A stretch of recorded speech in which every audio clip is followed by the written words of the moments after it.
The time is at hand.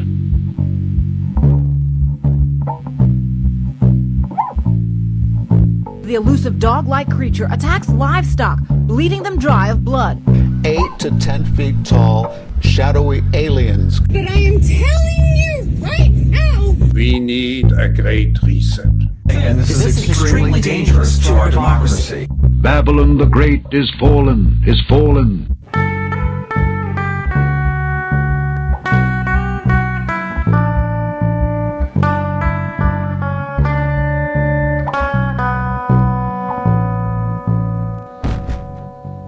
Welcome to In Dark Places. I'm your Huckleberry, Junebug Fugit. It's kind of a slow news week, and I don't really have anything to complain about. So let's just jump right into this week's topic. Phantom Hitchhikers. The story of the Phantom Hitchhiker, who unaccountably vanishes before he reaches his destination, is told throughout the world. Many people have been led to conclude that the tale is merely a piece of modern folklore. But, argues Michael Goss, thanks Michael, the story has hidden depths. Roy Fulton met the Phantom Hitchhiker on a fog-streaked Friday evening in October 1979, stopping close to the small Bedfordshire village of Stanbridge on his way home from a darts match. The 26-year-old carpet fitter had no reason to suppose the figure at the roadside, thumb upraised in customary hitchhiker's manner, was anything other than human. True, the pale young man in the white shirt and dark trousers was uncommunicative, merely pointing wordlessly toward Dunstable when asked where he wanted to go. But Mr. Fulton knew from experience that some hitchhikers are like that. Besides, it crossed his mind that the stranger might be a deaf mute. They had been traveling at a steady 40 miles per hour for several minutes when Mr. Fulton decided it was time to break the ice. I turned around to offer him a cigarette, and the bloke had disappeared.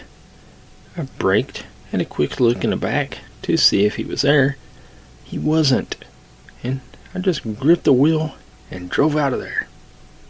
Not long afterward, local police were hearing Roy Fulton's extraordinary story of a hitchhiker who vanished from a moving vehicle. They formed the opinion that Fulton was reliable, an ordinary sort of chap, and not the worse for alcohol. He had drunk only a couple of Jaegers during the darts match, but they also felt there was little they could do about disappearing passengers, and the case was never properly explained. In court, a journalist from the Dunstable Gazette, who interviewed Fulton a couple of days later, also found him quite credible, and as late as March of 1980, Roy Fulton was still insisting that he had given a ride to a phantom hitchhiker. Few ghost stories are as well traveled as the one of the Phantom Hitchhiker. The tale is told in Korea, Canada, Malaysia, Sweden, Sicily, Pakistan, and South Africa. Local specimens occur in most English counties.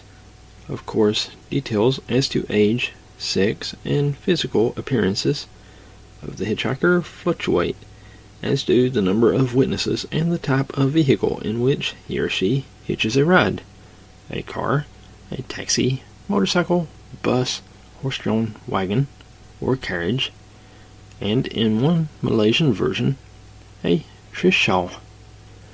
In the most commonly heard form, the hitchhiker is a young female who, before vanishing, inexplicably gives the driver an address at which he subsequently calls, learning to his horror that the girl has been dead for days, months, or years.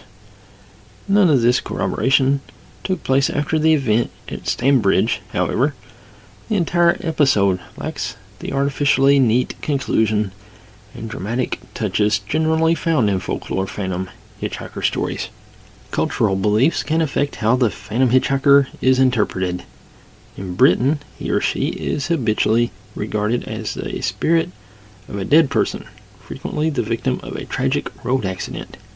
But elsewhere, the phantom hitchhiker is viewed as a prophet, demon, goddess, witch, or fairy.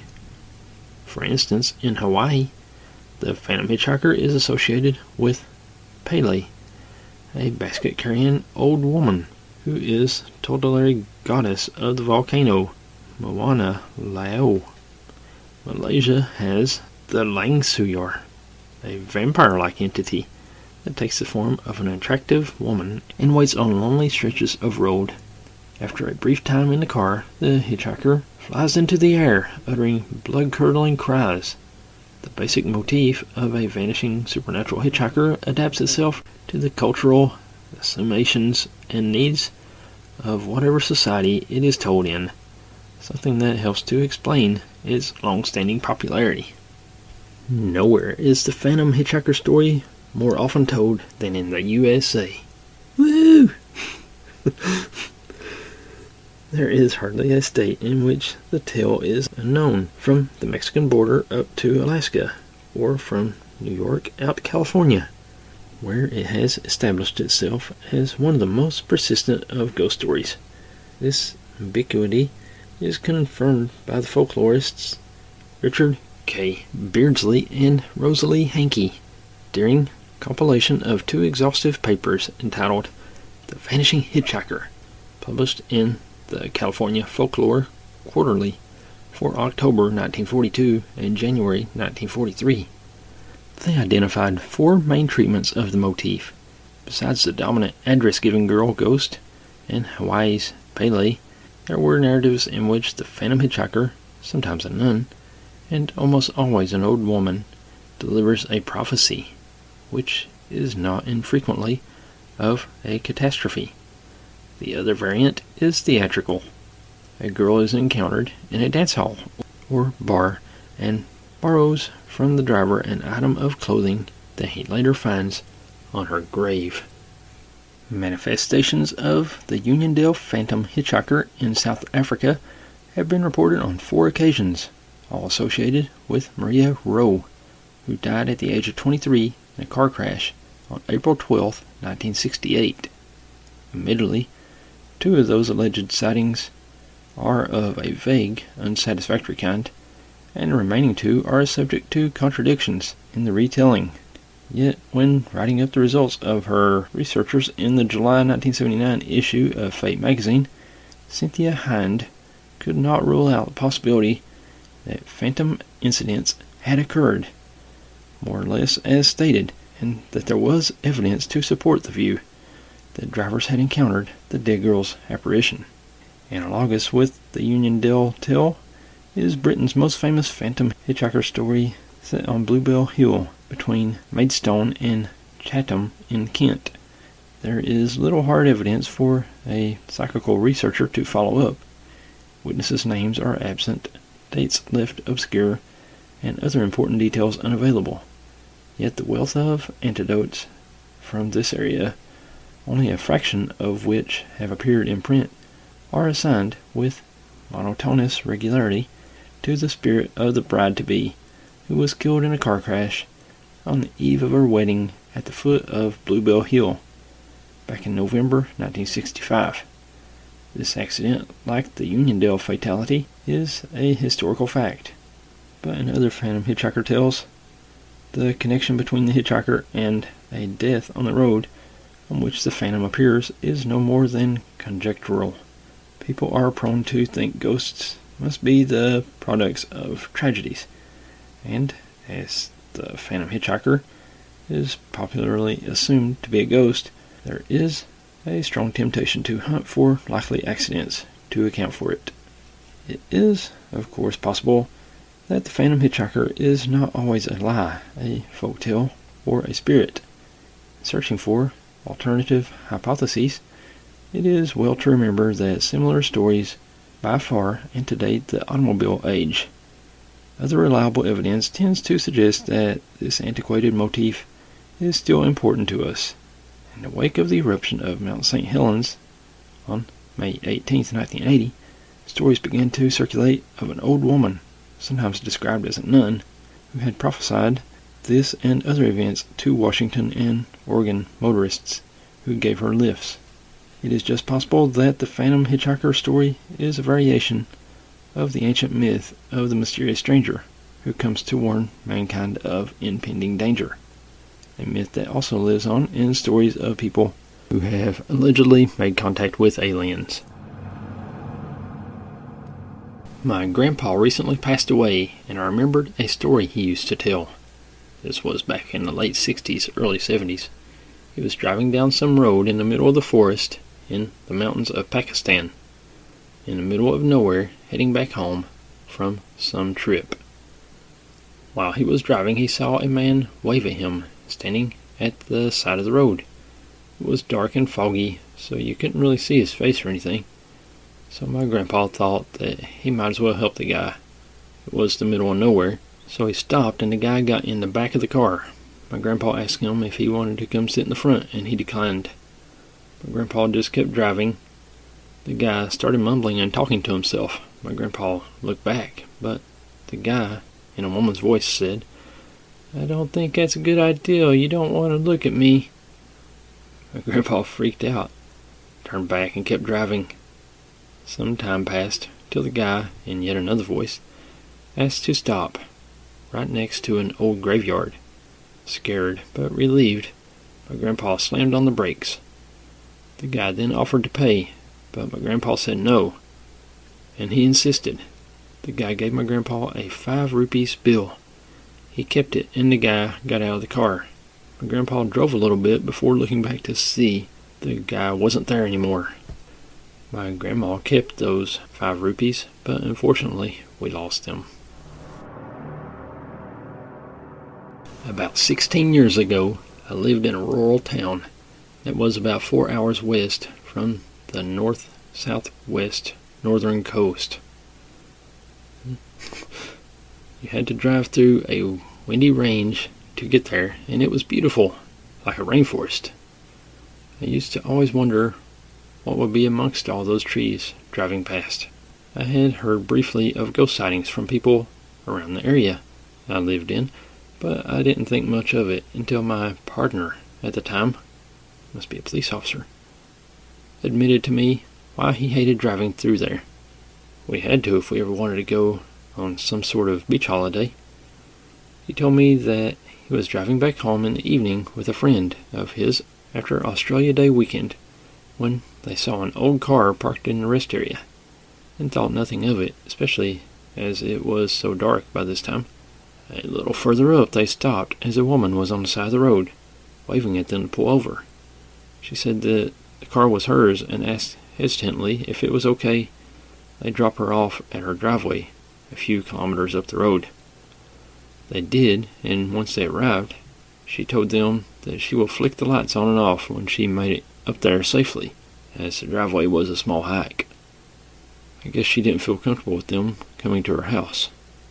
But they watched her walk most of the way up until they couldn't see her. If I remember correctly, it had been about 15 minutes when they realized the lights weren't flicked on and off. They were genuinely concerned for her, as she was a bit older. So they drove up and a couple came out to see who they were. They insisted it was just them and their young child who lived there, no one else. But they hadn't been the only ones to report an older woman being dropped off at their house. The woman who lived there before them had passed, but they weren't really up for conversation. They drove back the opposite way and the car was gone. I remember mentioning it to his friend, and he didn't have much to say about it. They had nothing to say, really, but he was a bit uncomfortable. This is something that happened to my grandfather in the late 80s, and I was wondering if anyone else has experienced anything remotely similar. This is all word of mouth, by the way. I was born in the early 2000s, so I didn't directly witness this. The story has been messing with my head for days now, though, and I'd love some answers. For context, Granddad used to work in the mines in the Waikato region of New Zealand, and there was a lot of death and raw emotion there, especially in that time period. Mines in general usually don't have the best vibe, but I've been to this one, and it's so incredibly off-putting to be inside of it. It gives me shivers just to think about it. Anyway, at some point my granddad picked up what's called a hitchhiker. From what my mom has told me, this is an inhuman spirit that attaches to you in order to take something from you. Well, not necessarily. I wasn't alive in the late 80s, so I genuinely don't know if this is true, but there are at least 6 eyewitness accounts that attest to this happening, so I don't distrust it. I've looked all over Google for ghost-type hitchhiker, but all I can find are urban legends and supposed car spirits. In this case, the entity wanted my grandfather's health/energy. He began to deteriorate physically, getting body pains and significantly more brittle bones and other odd stuff. Between doctors and hospitals and specialists, it got to the point where the government would have been making a bank had we lived in America. It got to the point where my grandma called in a Marie priestess to help because they had tried literally everything else. For anyone who doesn't know, the indigenous Marie people of Victoria, New Zealand are spiritual folk, and my grandparents believed that Granddad had picked up something from work, which was confirmed by the priest. She came to their house, and the first thing she did was ask my grandma about a necklace that had belonged to her grandma. Apparently, no matter how hard she tried, Nana could never keep that necklace on her body. The clasp would undo itself, which, according to this Marie priestess, was her grandmother messing around with her from beyond the grave. That's what honestly solidifies my belief in whatever I've been told happened next, because how do you fake that? She took one look at my grandfather and began to explain the concept of hitchhikers to my family. She knew that something was wrong, and now I don't know exactly what happens here. Started a cleansing ritual. She laid my granddad down on the couch, spoke what was assumed to be a Marie prayer, and began making scooping motions with her hands. She was taking handfuls of something from all over my grandfather's body and dumping them into the air around her. She continued this for a good 10 or so minutes, and once she was finished, I kid you not, her hands were stained black as if someone had smeared soot on them. I know this because there are photos. It was a skin-deep pigment, but even after washing her hands, there was still residue. I'm mentioning this because, as far as I know, my entire maternal family could be lying to me, and I'd have no idea. I want to know if there's anything anyone would know about hitchhikers or Klingons, or anything else that would be similar. Also, if anyone can feasibly justify why the woman's hands turned black, will give me some peace of mind. I've known about this for at least 4 years now, but recently it's been bothering me, because I saw a video the other day on some ghost YouTube channel where there was an entity leaving a trail of black dust, and it reminded me of the story. There's an old wise tale about this stretch of road in Maine, Route 182, aka Blackwoods Road, home to Catherine, the ghost hitchhiker, and the Devil Truck. Please excuse my writing, for I'm still shaken to my core by my experience that happened 13 years ago. The story of Catherine I'm not going to comment on, since there are tons of accounts and even shows that made episodes about it. What I'm going to talk about is much more darker. The Devil Truck. This truck isn't talked about much, except by old-timers at the gas station called Tideway. When they first told me about it, I didn't believe it. Boy, I wish I would have before I left the store that night. But anyway, I thought, great, old-timers telling some BS stories since I just moved here. I should add that at this time I was fresh deputy with Waldo County, so I grabbed an orange juice out of the cooler because they didn't have the Gatorade I liked. I told the old-timers I'm going to head home because I had had a long day shift, paid for my drink, and left. Here's the creepy part. I live on 182, so I started driving home normally in my take-home. I pulled out of the gas station and sped off.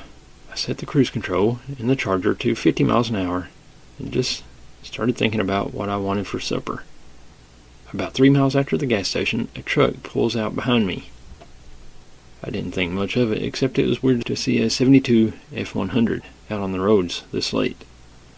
Then, out of nowhere, about 25 minutes after pulling out behind me, the truck rams the back of the cruiser, sending me sideways.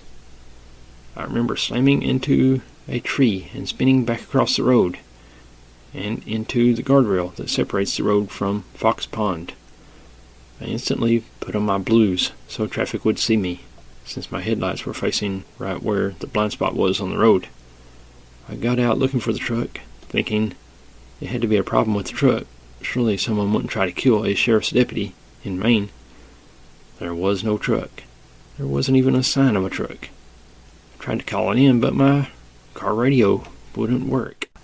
Luckily, one of the old-timers from the store was traveling home as well and stopped to help. What he said to me haunts me every time I drive on that road at night. Must have been going fast. The devil truck doesn't like speeders. After he said that, I went to look at the tree I hit and saw a speed limit sign. Someone must have ripped out. That was laying about where the point of impact of where the truck hit me. Speed limit 45. So what about this Catherine? The story is by Peter Muse. Thanks, Peter. There's a lonely stretch of Route 182 in Maine. It's known as Blackwoods Road and runs between Franklin and Cherryfield. This part of the state is quite rural, and the trees press heavily in on the road, particularly on a dark, moonless night.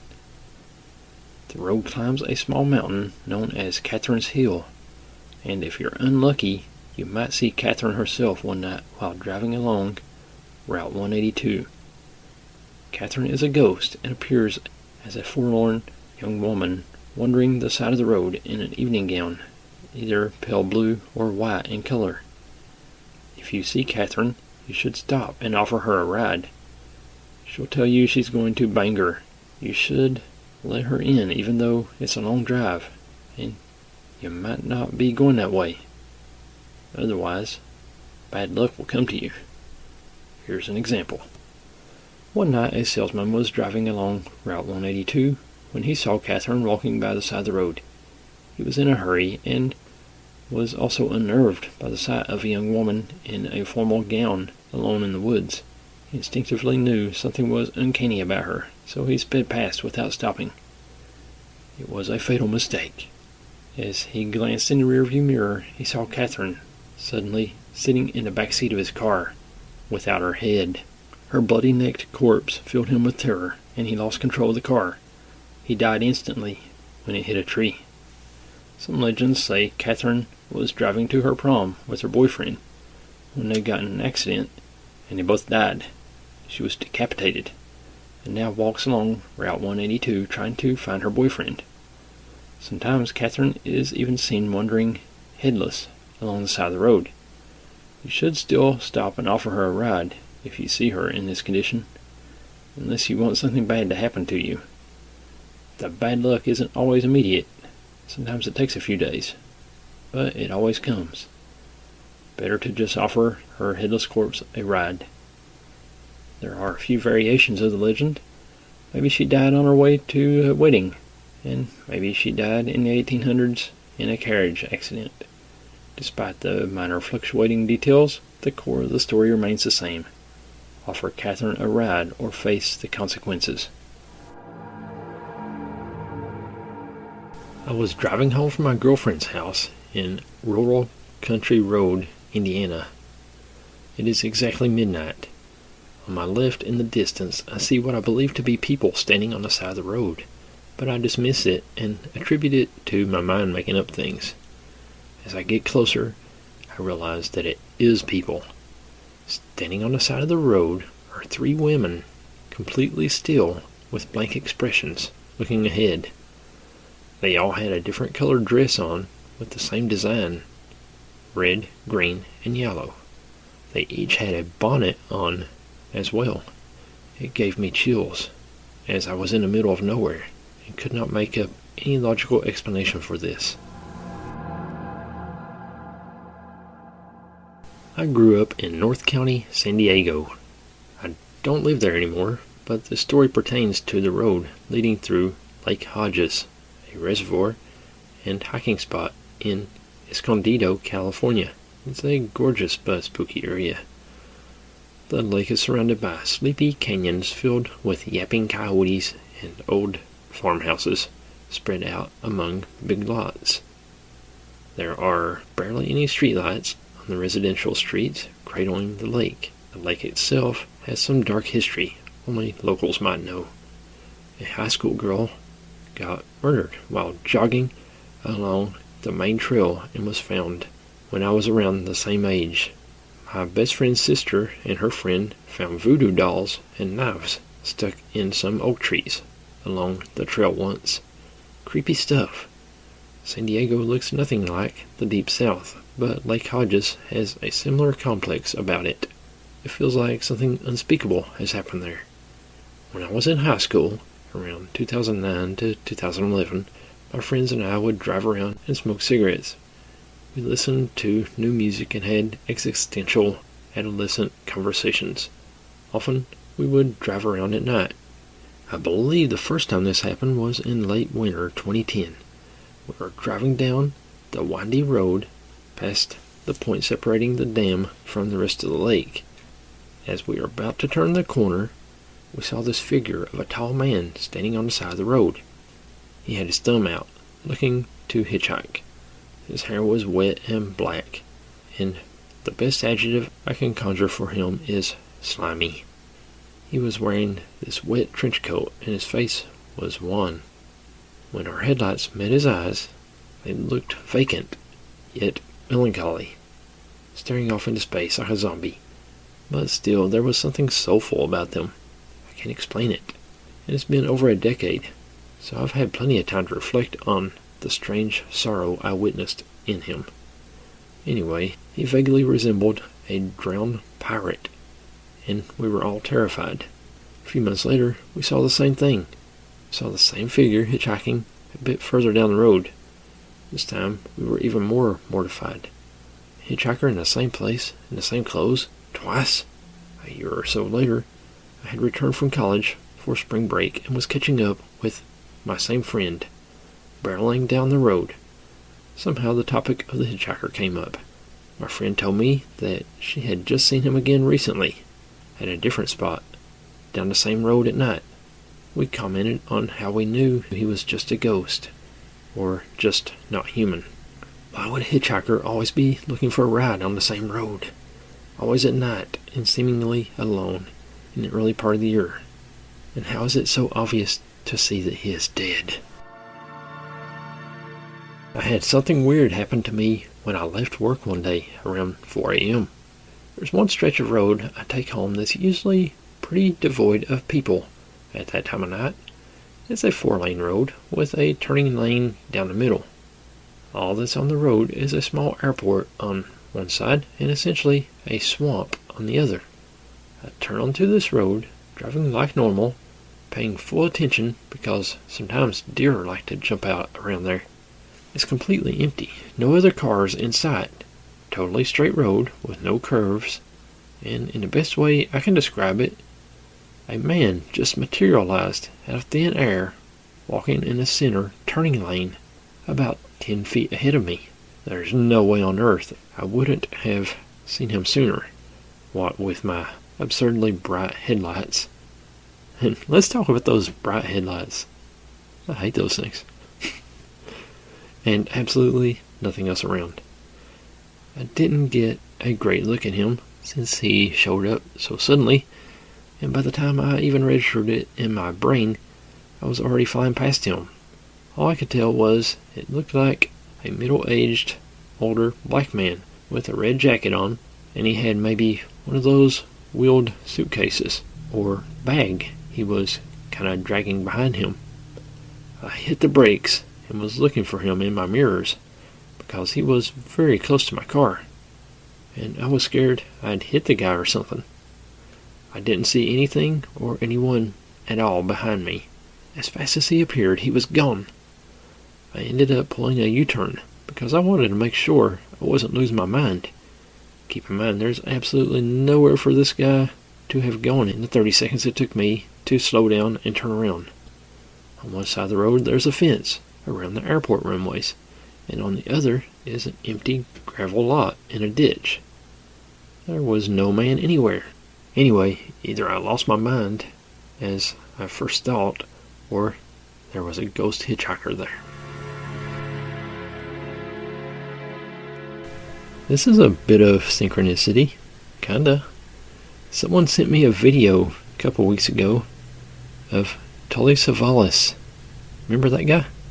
He got picked up by a ghost driver one time. Someone sent me that video. I can't remember who it was. So while I was researching the stories for this week's episode, that video came to mind. And it was super creepy. And I just thought I would add it right here so you can enjoy it too. I was never superstitious, but then something happened in my life which scared the hell out of me. And for something like that to happen to me is something that I can't understand to this day. God knows how many years ago. Let me think now. 58, 59. It's a lot of years ago. Now, I just left off a date, and it's about 2 o'clock in the morning, and I'm going home to Long Island after dropping her off. And as would happen, I ran out of gas. So I start walking through the woods, a wooded area, not the woods, going up, and as I'm doing that, I hear a voice say, "I'll give you a ride." I turn around, and there's this guy in a Cadillac. And I didn't hear the Cadillac. I see a guy in a white suit, and I hear an effeminate voice. He say, "I'll give you a lift." I said, "That's very nice." I said, "I'm going to a gas station." We get to the gas station, talking very nice. And I'm fumbling around in my pockets. And he says, "I'll lend you $1." Well, I didn't ask him for money. And the truth is, I was broke. And I said, "Well, look," I says, "you know, I work for the State Department, and, well, anyway, give me your name and address, all right? Allow me to mail it to you, because I'm very embarrassed." Anyway, I go there, I get a can, pay for the gas. We start driving back to my car to put the gas in the car, and I thought that was very nice of him. Get to my car, put the gasoline in. He pushes me to get it started. My car starts. I thank him very much. All in all, it's a very lovely experience to meet someone to help you out like that. No incident whatsoever. Go home, go to work in the morning, and then I remember that he gave me a piece of paper for me to send $1 to. I look at it, and there besides the address is a telephone number. Okay. Pick it up and I call the number. Jimmy's Bar. Well, I said, "Well, can I speak to Mr. Cullen, please?" "Oh, Mr. Cullen, just a minute." Woman gets on the phone. Who's calling? Hi, may I speak to Mr. Cullen, please? He's not here. Well, when do you expect him? Who is this? I says, "Well, I was with Mr. Cullen last night, and he gave me this telephone number, and he said I could reach him here." She says, Look, you son of a bitch, I don't know what you're talking about. You're talking about my husband, and he's been dead for 2 years. Anyway, I wouldn't let it go. I did get in touch with the woman again. I did meet her in New York. She came down from Boston. Because, you know, this is just a little too much. The clothes I described were the clothes he was buried in. The piece of paper that he gave me signed James Cullen. She brought a letter that he wrote her when he was in the Army. It had Jimmy on that. Outside of that, the signature is identical. There was only one thing that was different. I said he had a high voice. She said, "Oh, no, she said. He had a deep voice like yours." Oh. Then it meant he killed himself. This way, right through the voice. Blocks, whatever. Anyway, this story happened to a guy like me, and as I say, it's been haunting me now close to 40 years. So yeah, I don't remember who sent that to me, but thanks. Tully Savalas got picked up by a ghost. But you know what? we are woefully out of time. Not really. It could last forever if you want it to. It don't matter. But I'm kind of tired. I think I want to take a nap. We'll see you again right here next week. Thanks for listening, and God bless you.